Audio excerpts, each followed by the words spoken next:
Oi, pessoal, tudo bem? Bem-vindos para mais uma aula. Vamos dar continuidade àquelas duas aulas anteriores sobre capacitores. Hoje a gente vai falar sobre associação de capacitores. Esse assunto, gente, ele tem uma relação muito forte com o assunto que a gente vai ver lá em eletrodinâmica, que é quando a gente começar a estudar o conceito de corrente elétrica, que é o assunto associação de resistores. Talvez você já tenha ouvido falar nesse assunto.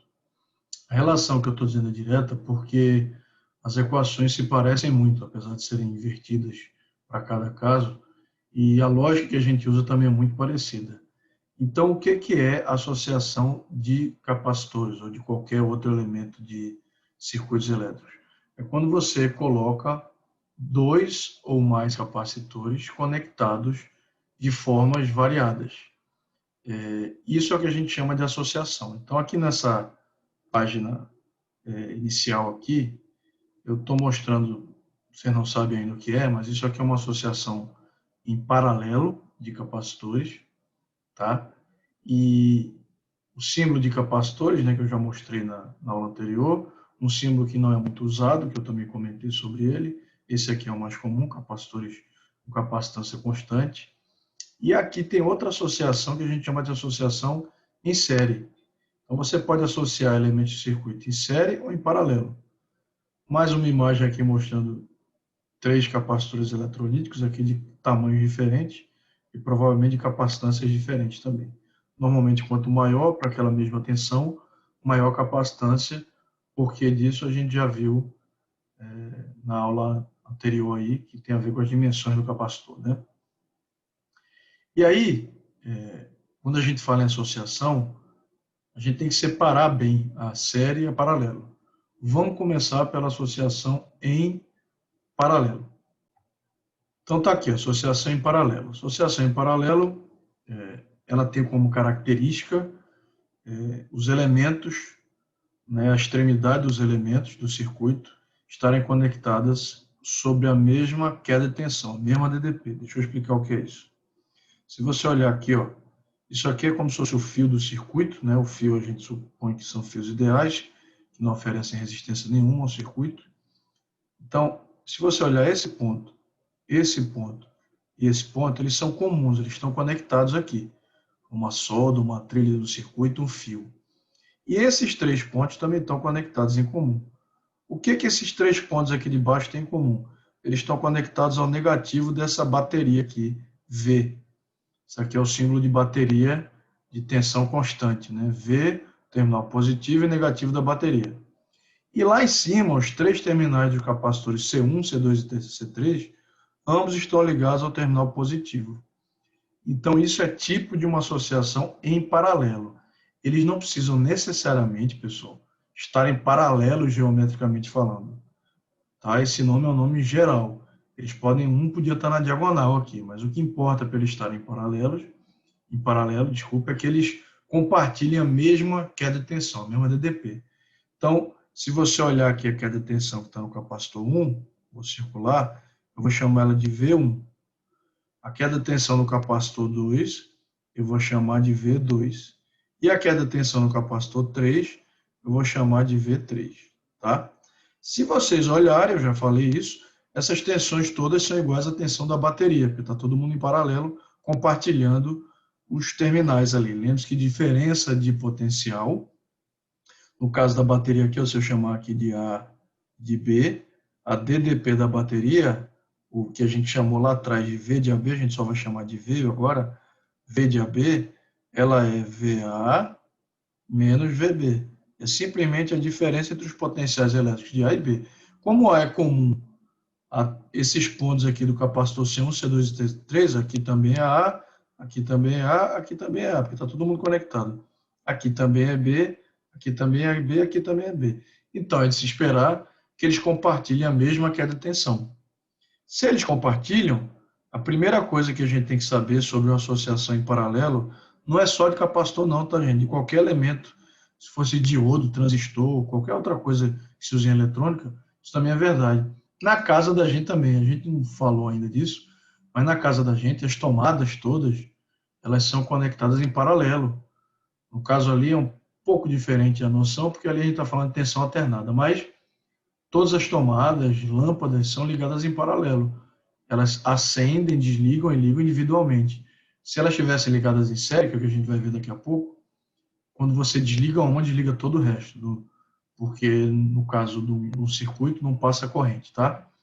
Então aqui, supondo que os capacitores já estão carregados, eles têm a mesma tensão, V1, V2 e V3, que é igual a V. Então já vou escrever isso aqui, ó. V é igual a V1, que é igual a V2, que é igual a V3. Então a primeira coisa importante sobre uma associação em paralelo é que os elementos aqui têm a mesma queda de tensão, mesma DDP, diferença de potencial, independente das capacitâncias. O que acontece? Como eles estão em paralelo, e se você olhar aqui, eu vou colocar de azul, a placa de baixo, né, são capacitores de placas paralelas, de todos os 3 capacitores está ligada a B, e a placa de cima de todos os 3 capacitores está ligada a A carga que cada capacitor acumula, se eu chamar essa carga aqui do capacitor C1, deixa eu colocar de azul, para não confundir. Se eu chamar a carga desse capacitor C1 de Q1, chamado C2 de Q2 e a do C3 de Q3, essas cargas aqui somadas tem que dar a carga total do circuito. Ou seja, eu posso escrever que a carga total, Q, chamar só de Q, é igual à soma de Q1 mais Q2 mais Q3. Lá em resistores, eu sei que tem gente que já viu isso no ensino médio, por exemplo, a gente troca esse Q igual a Q1 mais Q2 mais Q3 por corrente I. I é igual a I1 mais I2 mais I3. Aqui não tem sentido, porque a gente já falou nas aulas anteriores aí, que para um capacitor carregado, ligado numa fonte de tensão contínua, não passa corrente por ele. Tá? Então, isso aqui é uma coisa importantíssima. A partir daqui que vai vir tudo. Então, lembrar que numa associação em paralelo, as tensões são iguais, todas, e a soma das cargas é a carga total. Então, o que é o capacitor equivalente? O capacitor equivalente seria um capacitor único. Seria um capacitor único, tá? Eita, que a mão tá ruim hoje.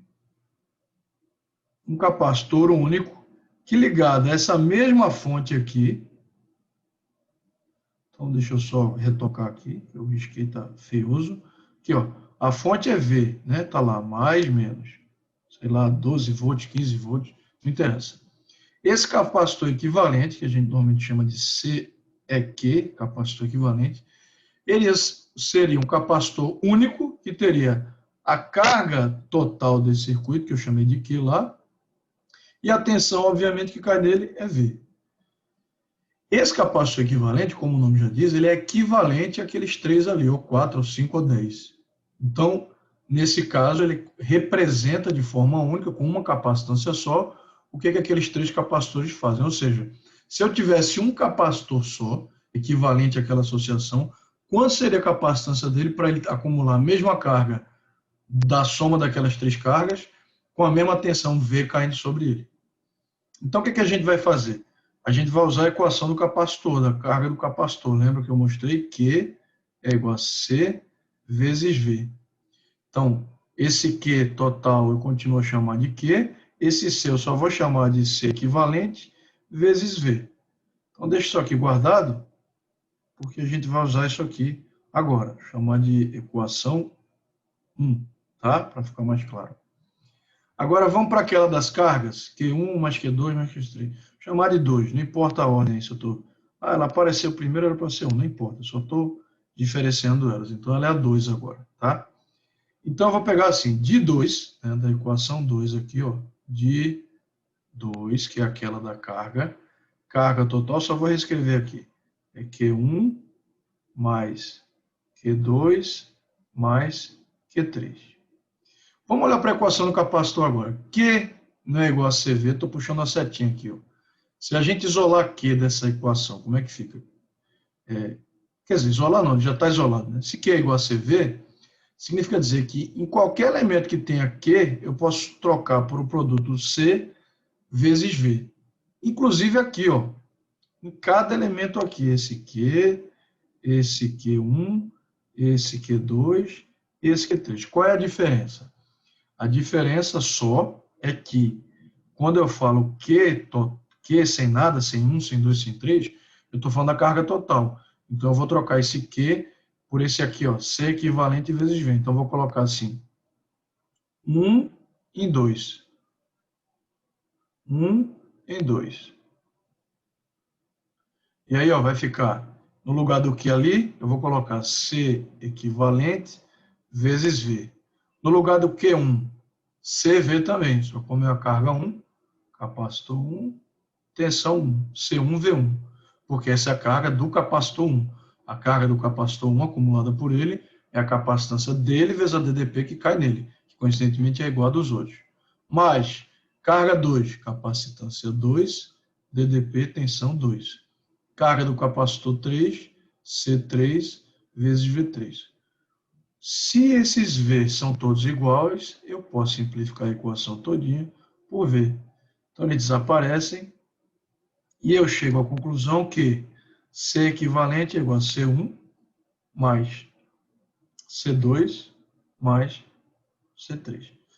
Essa é a equação que nos permite calcular a capacitância de uma associação em paralelo de capacitores, a capacitância equivalente. Capacitância equivalente, olha que interessante como é fácil, é a soma das capacitâncias de cada capacitor em paralelo. Vocês devem estar lembrando, quando eu estudei resistores, não se desespere quem não estudou, porque a gente ainda vai ver esse assunto, mas eu sei que tem gente que já estudou, vai dizer, quando eu estudei resistor, isso era resistor em série, né? O R equivalente era R1, mas...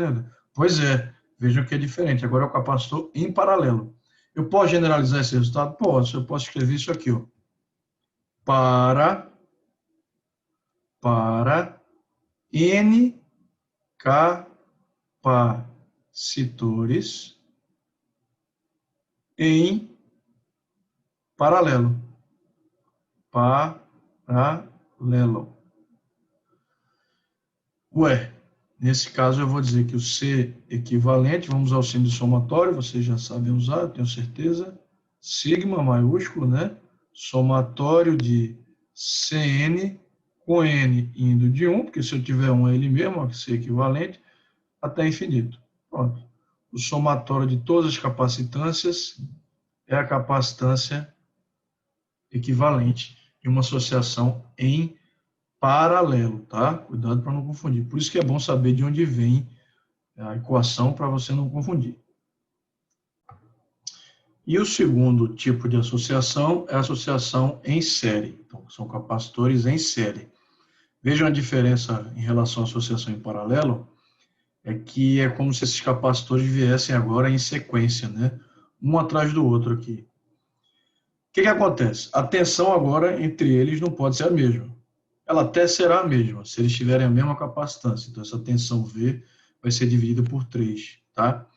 Mas vamos imaginar que isso não é 4, são capacitores diferentes.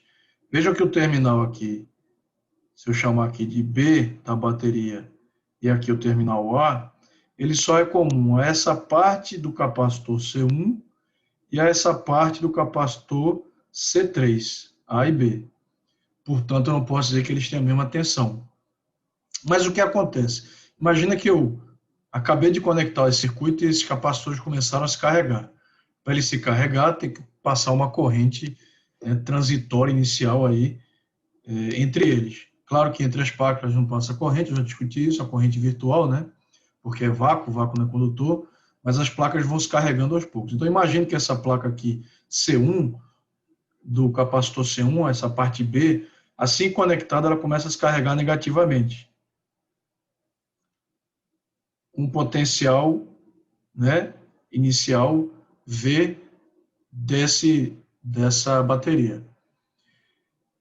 Essa carga negativa vai induzir na outra placa uma carga positiva, né, porque as cargas vão ficar de sinais contrários. Ela vai repelir todas as negativas que tiverem na placa, elas vão fugir, né, falando uma linguagem bem simples, e essa carga vai ficar negativa.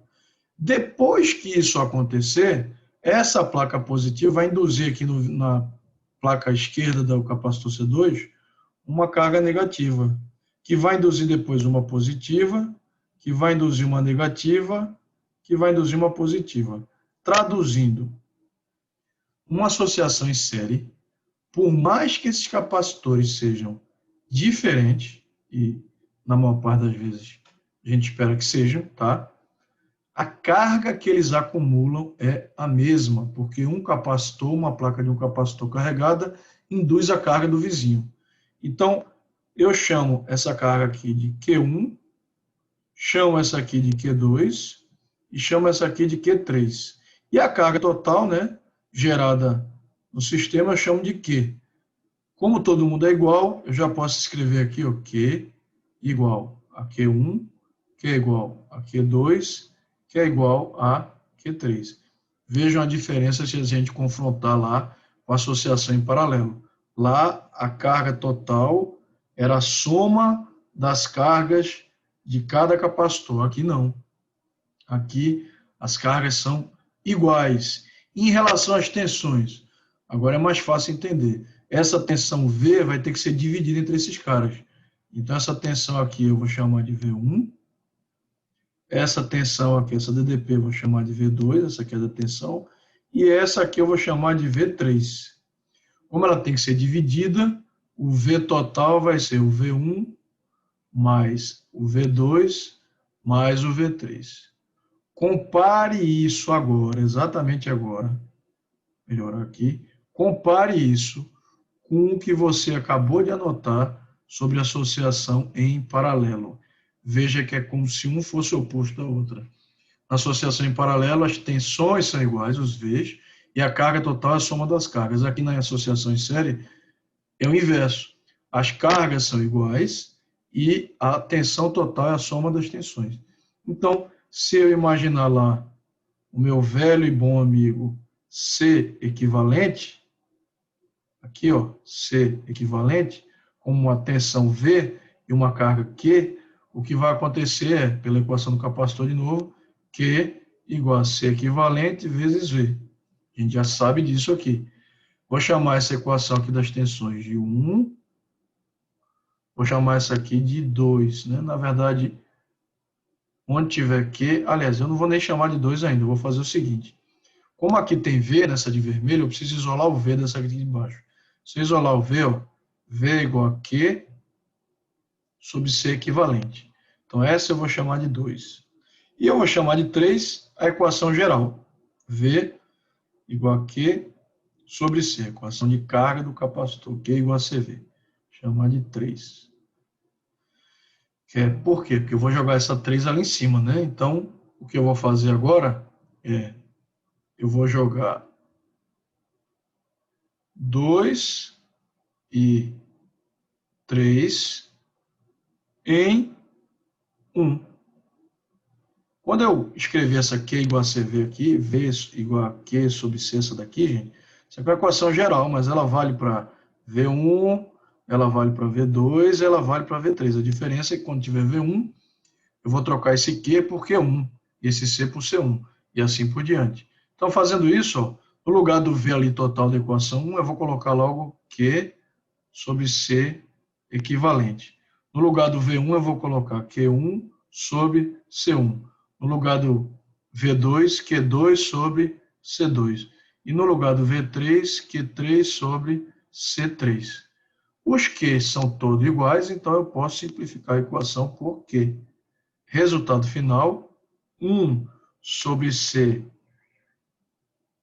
equivalente, 1 sobre C equivalente é igual a 1 sobre C1 mais 1 sobre C2 mais 1 sobre C3. A capacitância equivalente numa associação em série de capacitores é calculada desse jeito. Não é tão simples como em paralelo, que é só somar. Para quem, mais uma vez, lembra, para quem não lembra, não tem problema, o assunto lá de resistores, deve lembrar que era assim que se calculava a resistência equivalente à associação em paralelo de resistor, tá vendo? Um é a lógica inversa da outra. Existe dois casos particulares para essa equação geral que é interessante ver. Primeiro, vamos generalizar ela, né?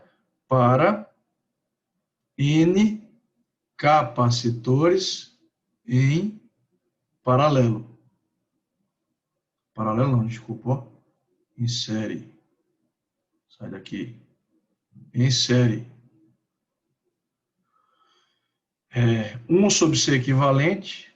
1 sobre C equivalente é igual ao somatório, lá está o meu sigma de novo, de 1 sobre Cn, n indo de 1 até infinito. Tá aí. Essa é a forma geral para se calcular a capacitância equivalente, uma associação em série de capacitores. Casos particulares, tem? Tem. Um caso particular interessante é esse aqui, ó. Deixa eu colocar aqui. Casos particulares. Um caso interessante, o primeiro, é se eu fizer de 2 em 2. Vou escrever assim, ó. De 2 em 2. De 2 em 2. Em série. Então, por exemplo, eu tenho lá 3 capacitores em série, como tem lá na figura, C1, C2 e C3. Eu quero calcular aqui a capacitância equivalente.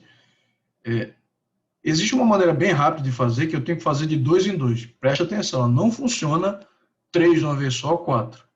Então, se você tem mais de 2, uma opção é faz 2 e o resultado você faz com o terceiro. Se tiver 4, faz impar, por exemplo. Faz 2, 1 com 2 e 3 com 4. O resultado faz entre si, tá? Não importa a ordem, porque o resultado vai dar o mesmo. A ordem que você faz a operação. Mas só pode 2 em 2. Então, vamos pegar só C1 e C2. Então, calcular o C equivalente entre 1 e 2. O 3 eu não estou interessado ainda. Se eu jogar lá na expressão geral, 1 sobre C equivalente de 1 e 2 vai ser 1 sobre C1 mais 1 sobre C2. Não é isso que a gente acabou de aprender? O inverso da capacitância equivalente é a soma dos inversos dele. Ok. Mas eu posso tirar o mínimo nessa expressão. Então, vê o que eu vou fazer. Eu vou tirar o mínimo e vai ficar o mínimo entre C1 e C2 é o produto, né? C1 vezes C2. C1 vezes C2 dividido por C1 dá C2 vezes 1, C2. C1 vezes C2 dividido por C2 dá C1 vezes 1, C1. Como eu tenho agora uma fração de cada lado, o equivalente a fazer produto dos meios com o produto dos extremos, eu posso inverter as duas sem nenhum problema. Então, meu C equivalente de 1 e 2 vai ser o produto C1 vezes C2 dividido pela soma C2 mais C1, que é a mesma coisa que C1 mais C2. Olha que legal. Essa regrinha, que é fácil às vezes de fazer até de cabeça, veja que eu estou multiplicando e dividindo pela soma, a gente costuma chamar de produto pela soma. O nome da regrinha já diz o que ela faz. Pode fazer 3 de uma vez? Não pode, só de 2 em 2. Então, se tiver 3, faz 2, o produto pela soma, o resultado faz com o terceiro. Vou dar exemplo de um número que é bem famoso de fazer produto pela soma, que quem estudou também resistor deve lembrar, que é 3 e 5. Vamos supor que eu tenho um capacitor de 3 microfarad, 3 e 5 não, 3 e 6, desculpa. Um capacitor de 3 microfarad em série com um de 6 microfarad. Não é produto pela soma? Quando é o produto 3 vezes 6? 18. Não é pela soma? Quanto é a soma 3 mais 6? 9. Se é o produto pela soma, 18 sobre 9, dá 2. Então, um capacitor de 6 microfarad em série com um de 3 equivale a um de 2 microfarad. Olha que interessante. Essa é a facilidade de usar essa regra. E o terceiro caso particular, para capacitores em série, é o 2, né? Como é que eu chamei aqui atrás? Chamei 1. Deixa eu só olhar aqui.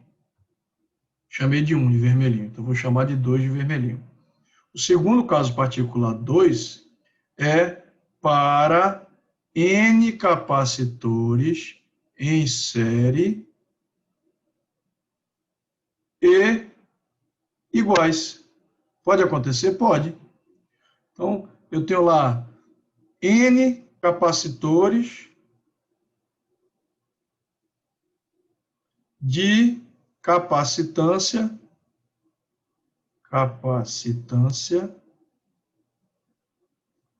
C. Exemplo, aqui, ó. 1, 2, 3, 4. Vou botar 4. C, C, C e C. Sei lá, 10 microfarad, 9 picofarad, nanofarad, seja lá o que for. Para a gente calcular o equivalente, a gente já sabe como é que a gente faz, né? O inverso do C equivalente, 1 sobre C equivalente, é igual a 1 sobre C, veja que eles são iguais, né?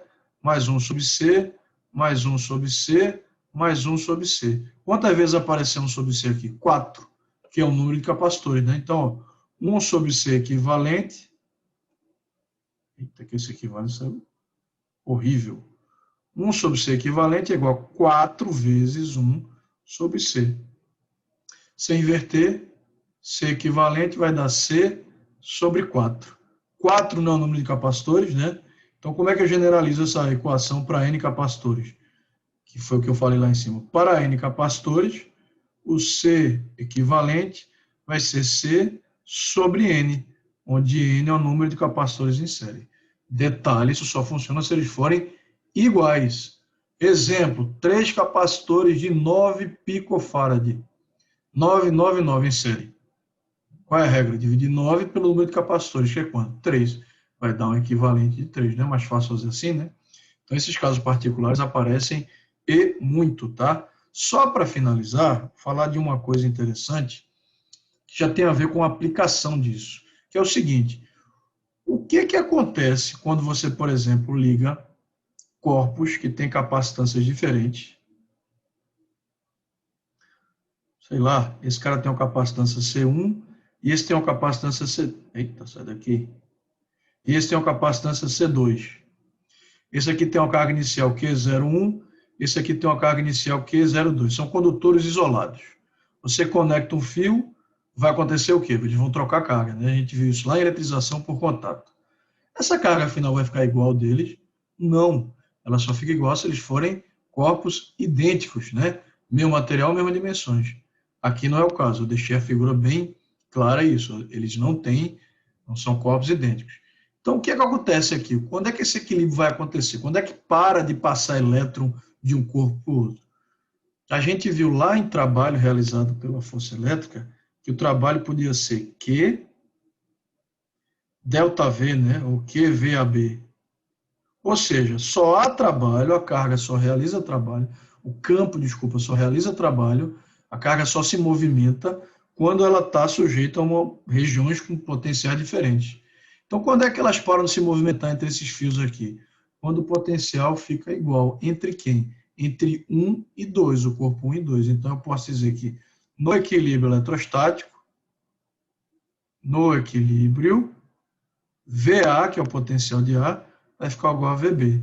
Aí, o que eu posso fazer? Resgatar lá o teorema, o princípio da conservação da carga elétrica, que a gente viu lá nas primeiras aulas aqui dessa playlist de Física Geral 3. Ó, o que dizia o princípio da conservação da carga elétrica? A carga elétrica inicial de um sistema, chamei de 1 e 2, ó, Q01, era igual à carga final do sistema.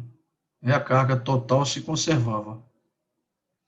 Eu normalmente tenho essas cargas iniciais, mas não tenho essas cargas finais. Como descobrir? Equação da carga do capacitor, que é igual a CV. Se você tiver a capacitância, né, desses corpos, eu deixei claro que isso existia aqui, eu chamei de C1 e C2, eu posso trocar cada Q daquele ali por CV. Então vai ficar Q01 mais Q02 é igual a C1V mais C2V. Por que eu não chamei de V1 e V2? Porque eu estou dizendo que o que acontece aqui depois, ó, situação final já é situação de equilíbrio. Aqui, ó. Situação quando os potenciais ficam iguais. Lá estou chamando de A e B, né? Fica melhor nessa figura 1 e 2, né? Dos corpos 1 e 2. Vocês devem ter notado isso aí. Então, o equilíbrio acontece quando os potenciais ficam iguais. Então, por isso que no CV aqui eu chamei só de V. Como esse V é igual, eu posso colocar ele em evidência aqui, né? Então, vai ficar Q01 mais Q02 é igual a V C1 mais C2. Então, você, por exemplo, pode descobrir o potencial de equilíbrio desses corpos, passando o C1 e o C2 dividindo, V vai dar Q01, Q01 mais Q02 dividido por C1 mais C2. Isso aqui vale para qualquer quantidade de corpos ali que vão entrar em contato, trocar carga elétrica até atingir o equilíbrio. Inclusive para capacitores, até porque esses corpos são capacitores, né? Eles acumularam carga elétrica, estão isolados, não vão trocar com ninguém, são capacitores. Então, quando acontecer de dizer isso, um capacitor descarregou em cima de dois, né? Quando acontecer isso, o potencial de todo mundo vai ter que ficar, desses dois que estavam descarregados, né? Ficar em equilíbrio, ficar igual. E esse potencial é a soma das cargas iniciais pela soma das capacitâncias. Não memorizem isso, não vale a pena. Vejam que eu cheguei nessa equação estabelecendo que o V era constante e usando o princípio da conservação da carga, que a gente já tinha visto lá nas primeiras aulas desse curso de Física Geral 3. Ok, gente? Próximo passo, praticar, fazer exercício, revisar a aula, anotar tudo, né? Para que isso fique bem estabelecido na mente de vocês, tá bom? Valeu mais uma vez e até a próxima aula.